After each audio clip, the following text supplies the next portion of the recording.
আমরা এমন মানুষ মানে আমাদের বাসায় বাবা তুমি কি চাটা খাইছো? জীবনে যত যাই হোক চাটা খাইছো? চাটা কেমন লাগছে তোমার? মজা?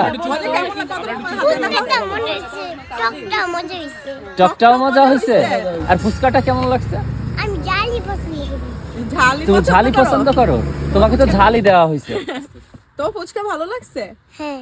হ্যাঁ, অনেক মজা লাগছে। না এরকম তো মজা। বলো ইয়াম্মি ইয়াম্মা।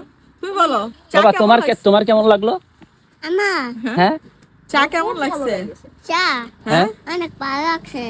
অনেক ভালো লাগছে। আর ফুচকাটা? ফুচকাটা অনেক ঝাল। ফুচকাটা অনেক ঝাল। তুমি ঝাল খাও না? না এই যে তোমার আপু তো অনেক ঝাল পছন্দ করে। তুই এই ছবিগুলো ওর ফোনে তুলছিস? আমার এত মজা বাজে হয়েছে। আচ্ছা আমাকে সবগুলো আমি কিন্তু ঝাল পছন্দ করি, ঝাল টক পছন্দ করি। তুমি ঝাল টক পছন্দ করো? তোমাকে ঝাল টকই দেওয়া হয়েছে। তুই তুলছিস। ও জুম করে আমার চা